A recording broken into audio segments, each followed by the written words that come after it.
Hello YouTubers, मेरा नाम कुणाल बैनर्जी है और आज मैं आपके सामने बेसिक ऑफ जावा का सेकंड पार्ट लेकर आया हूं, जिसमें मैं आपको जेडीके, जेआरई, इंटरप्रेटर, कंपाइलर और जेवीएम के बारे में बताऊंगा। हालांकि ये टॉपिक आपको प्रैक्टिकल नॉलेज के या पर्पस के लिए ज़रूरत नहीं पड़ेगा, लेकिन थ्योरी पर्पस में आपको ये जान के रखना पड़ेगा कि ये सारे टर्म्स का क्या काम है, इसे कब यूज़ करना है, इसका पर्पस क्या है। ये सारा हम लोग आज इस वीडियो सीरीज में देखेंगे। तो सबसे पहले मैं स्टार्ट करता हूं जेडीके और जेआरई के बारे में। ओके, तो जेडीके इसका फुल फॉर्म होता है जावा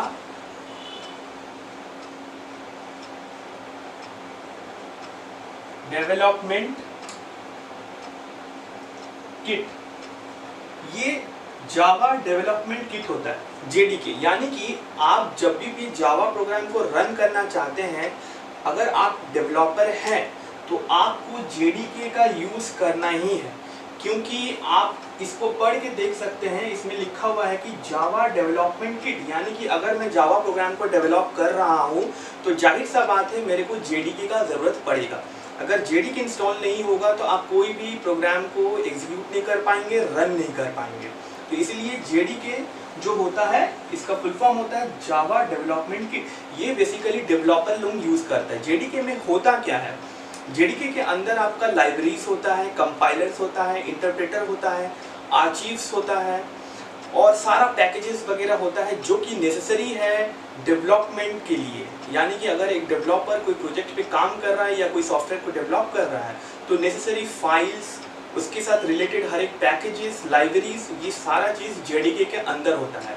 और जेडीके के साथ जेआरई भी होता है, यानी कि जेडीके जो होता है इसके साथ जेआरई भी होता है।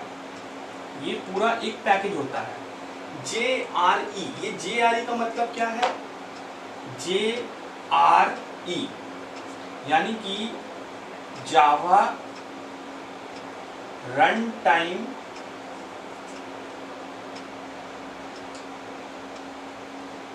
इन्वायरमेंट।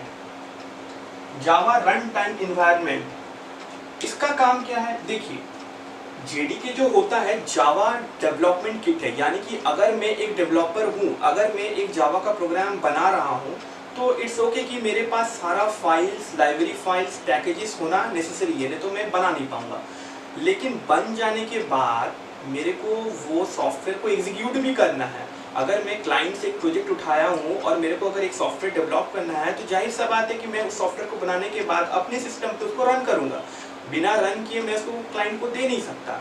यानी कि अगर मैं सॉफ्टवेयर डेवलप करता हूँ तो मेरे को दो चीज़ चाहिए। सबसे पहला चीज़ ये है कि मेरे को जावा डेवलपमेंट किट चाहिए जिसके थ्रू मैं अपने एप्लीकेशन को डेवलप कर सकूँ। और सेकेंड चीज़ है कि एप्लीकेशन डेवलप होने के बाद मेरे को उसको रन करके चेक भी करना है कि शायद उसमें कुछ एरर हो या पूरा अगर परफेक्ट है तो इट्स ओके, मैं क्लाइंट को डिलीवर कर सकता हूँ। यानी कि मेरे को रन टाइम इन्वायरमेंट भी चाहिए। तो जेआरई क्या होता है, रेस्पॉन्सिबल होता है मेरे एप्लीकेशन को रन करने के लिए। यानी कि जो एप्लीकेशन, जो सॉफ्टवेयर मैंने डेवलप किया है उसको रन करने के लिए जेआरई का ज़रूरत पड़ता है, यानी कि जावा रन टाइम इन्वायरमेंट। ये जावा रन टाइम इन्वायरमेंट किस तरह से रन करता है, यानी कि ये जो जावा रन टाइम इन्वायरमेंट है, इन्वायरमेंट यानी कि इसके अंदर भी एक छोटा सा चीज़ होता है जो रेस्पॉन्सिबल होता है जावा एप्लीकेशन को रन करने के लिए, यानी कि वो है JVM, जिसे हम कहते हैं जावा वर्चुअल मशीन। यानी कि अगर आप एक सॉफ्टवेयर इंस्टॉल कर रहे हैं जिसमें आप जावा का प्रोजेक्ट को रन करेंगे या डेवलप करेंगे, तो सबसे पहले फॉर एग्जांपल मान के चलिए आपने ब्लूजे इंस्टॉल किया। तो ब्लूजे एक एप्लीकेशन है जिसमें हम लोग जावा का प्रोग्राम को रन करते हैं और डेवलप करते हैं। यानी कि ब्लूजे को इंस्टॉल करने के बाद आपको जेडीके का काम पड़ेगा। जेडीके में आपको जेआरई उसके साथ ही मिल जाएगा। जेआरई का मतलब है कि जावा वर्चुअल मशीन, यानी कि जेडीके में आपको पूरा पैकेज मिलेगा जो कि सॉफ्टवेयर को डेवलप करने में प्लस उससे रन करने के लिए ज़रूरत पड़े। तो ये हो गया आपका जेडीके जो कि डेवलपर लोग यूज़ करेगा।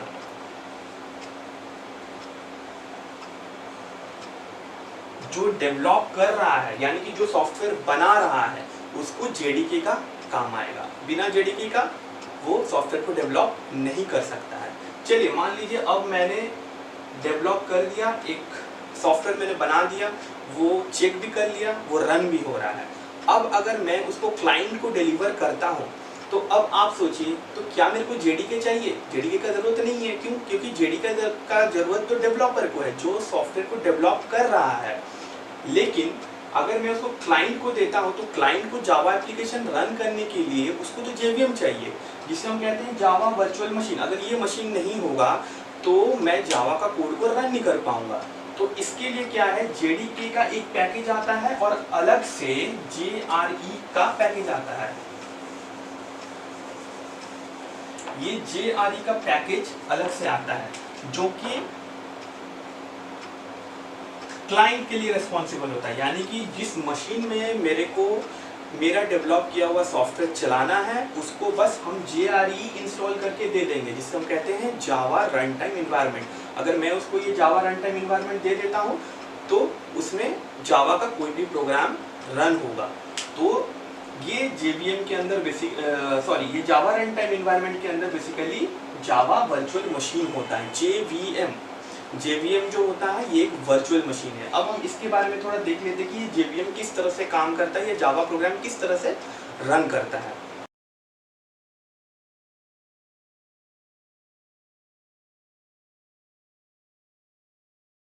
चलिए अब हम लोग बात करते हैं जेवीएम के बारे में। जेवीएम क्या होता है? Java virtual machine.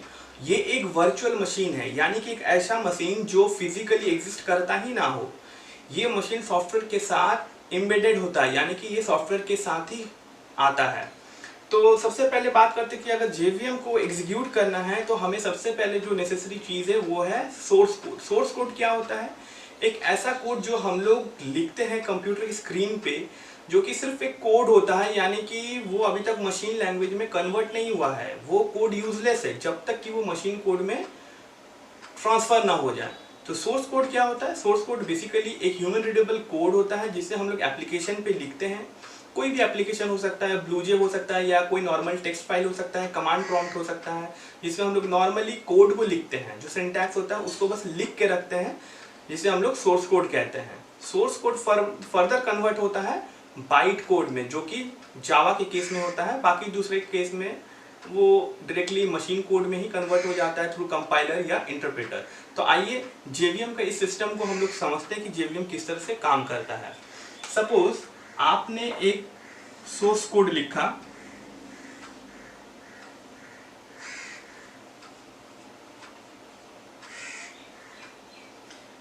इसमें मान के चलिए कुछ कोड लिखा हुआ है, कुछ कोडिंग लिखा हुआ है जिसे हम लोग सोर्स कोड कहते हैं। ये कोडिंग हम लोग लिखते हैं स्क्रीन पे। ये कोड तब तक काम नहीं करेगा, ये एग्जीक्यूट नहीं करेगा जब तक ये जेवीएम के पास ना पहुंचे। तो ये सोर्स कोड को लिखने के बाद हम लोग चेक करते हैं कि इसमें कोई एरर वगैरह तो नहीं है, कोई फाइल लिंक वगैरह नहीं हुआ है ठीक से, या कोई फंक्शन कॉल ठीक से नहीं हुआ है। तो ये सारा चीज़ हम लोग देखने के लिए क्या करते हैं, इसको कंपाइल करते हैं। ये कंपाइल होता है। ये जो कंपाइलेशन का प्रोसेस है, ये कंपाइलेशन कौन करता है? जावा सी, जिसे हम लोग जावा कहते हैं, या तो जावा कंपाइलर भी कह सकते हैं। ये जावा कंपाइलर इस सोर्स कोड को पूरा कंपाइल करेगा, उसके बाद इसको कन्वर्ट करेगा डॉट क्लास का एक्सटेंशन में। जब हम लोग सोर्स कोड को लिखते हैं ये by default dot Java extension में होता है, और कंपाइल होने के बाद ये डॉट क्लास एक्सटेंशन में कन्वर्ट हो जाता है। ये जो डॉट क्लास है इससे हम लोग कहते हैं बाइट कोड।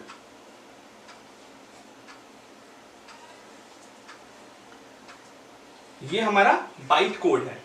ये बाइट कोड क्या होता है? ये मशीन इंडिपेंडेंट होता है, यानी कि बाइट कोड जो है ये यूनिवर्सल है, ये हर सिस्टम पे रन कर सकता है। लेकिन हमारा जो जेवीएम है ये हर मशीन के लिए इंडिपेंडेंट नहीं होता है। फॉर एग्जाम्पल मान के चलिए आपने ये सोर्स कोड विंडोज 7 या विंडोज एक्सपी पे लिखा, आपने सोर्स कोड को कन्वर्ट कर दिया बाइट कोड में। अब ये बाइट कोड आपको सिस्टम पे लेके गए और आपको ये बाइट कोड को चलाना है। तो जाहिर सा बात है, ये बाइट कोड को चलाने के लिए आपको JRE लगेगा, जो कि है जावा रन टाइम इन्वायरमेंट, यानी कि अल्टीमेटली JVM हमें इंस्टॉल करना है। तो ये जो JVM है ये मशीन इंडिपेंडेंट नहीं होता। इसका मतलब ये है कि आपको उस मशीन के हिसाब से, उस मशीन में चल रहा ऑपरेटिंग सिस्टम के वर्जन के हिसाब से आपको JVM उस मशीन पे इंस्टॉल करना पड़ेगा, ताकि ये बाइट कोड वो रन कर सके। तो इसका मतलब ये है कि बाइट कोड जो है ये यूनिवर्सल है, ये कहीं पर भी चल सकता है, लेकिन JVM आपको उस जिस मशीन पे आप इस बाइट कोड को रन करेंगे उस मशीन के वर्जन के हिसाब से आपको JVM डाउनलोड करना पड़ेगा ताकि ये रन हो। तो ये जो बाइट कोड है, ये बाइट कोड फर्दर JVM के पास जाता है, और ये JVM जो होता है ये हमारा सिस्टम के रैम पे होता है, यानी कि ये बाइट कोड जो है ये JVM के पास आ जाता है। अब ये JVM रिस्पॉन्सिबल होता है इस बाइट कोड को फर्दर एग्जीक्यूट कराने का। तो JVM भी इस बाइट कोड को कैसे एग्जीक्यूट करता है, JVM के पास भी एक इंटरप्रेटर होता है जिसे हम कहते हैं JIT, जिसका फुल फॉर्म होता है जस्ट इन टाइम कंपाइलर। ये क्या करता है, ये बाइट कोड को फर्दर मशीन कोड में, ये बाइट कोड को फर्दर मशीन कोड में कन्वर्ट करेगा, जो कि 0 और 1 का फॉर्मेट में होगा। और ये जो इंटरप्रेटर है जस्ट इन टाइम कंपाइलर जिसे हम लोग कहते हैं, इसका फुल फॉर्म होता है ये एक एक लाइन को इंटरप्रेट करेगा और रन करेगा। तो हमारा ये कोड, जो सोर्स कोड हम लोग लिखे थे, वो फाइनली मशीन कोड में कन्वर्ट होके JIT के द्वारा रन किया जाता है। तो ये पूरा प्रोसेस जो है ये जावा वर्चुअल मशीन का प्रोसेस है। सबसे पहले आप सोर्स कोड लिखिए .java एक्सटेंशन में, फिर इसको आप कंपाइल कीजिएगा तो वो .class एक्सटेंशन में कन्वर्ट हो जाएगा, जिसे हम लोग बाइट कोड कहते हैं। ये बाइट कोड यूनिवर्सल कोड है, कहीं पर भी आप रन कर सकते हैं, कोई भी मशीन पे, कोई भी डिवाइसेस पे रन कर सकते हैं, लेकिन JVM रिस्पॉन्सिबल होगा इस बाइट कोड को रन करवाने के लिए। तो ये आपको ध्यान रखना है, बाइट कोड जो है वो हर मशीन पे इंस्टॉल होगा, कोई भी डिवाइस पे इंस्टॉल होगा। तो आपको ये ध्यान रखना है कि बाइट कोड जो है वो हर मशीन पे इंस्टॉल होगा, कोई भी डिवाइसेस पे इंस्टॉल होगा, लेकिन JVM जो है आपको मशीन के वर्जन के हिसाब से डाउनलोड करके उसमें इंस्टॉल करना है। तो ये हमारा JRE सिस्टम है, that is called Java run time environment. ये वर्चुअल मशीन उसके अंदर रहता है, और JVM जो है उसके अंदर JIT रहता है, जिसे हम लोग कहते हैं जस्ट इन टाइम कंपाइलर। यानी कि जावा जो है इसके पास कंपाइलर भी होता है और इंटरप्रेटर भी होता है। इसके बाद वाले सेक्शन पे हम लोग बात करेंगे कि कंपाइलर और इंटरप्रेटर में क्या डिफरेंस है, उसको हम लोग एक बार थोड़ा सा देख लेते हैं।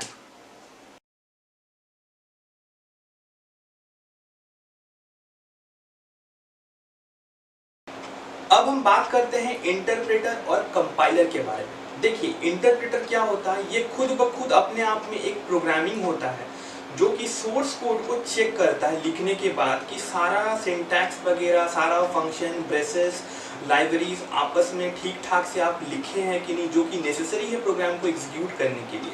तो हमारे पास दो ऑप्शन होता है, एक होता है इंटरप्रेटर और दूसरा है कंपाइलर। अब हम बात करते हैं इंटरप्रेटर और कंपाइलर में डिफरेंस क्या है। ये दोनों जो है, ये दोनों क्या करता है, आपका सोर्स कोड को कन्वर्ट करता है बाइट कोड में। फिलहाल जावा के अगर केस लेते हैं तो जावा के केस में इंटरप्रेटर जो है .class फाइल में कन्वर्ट करता है और .class को फर्दर कंपाइलर कंपाइल करके बाइट कोड में कन्वर्ट करता है।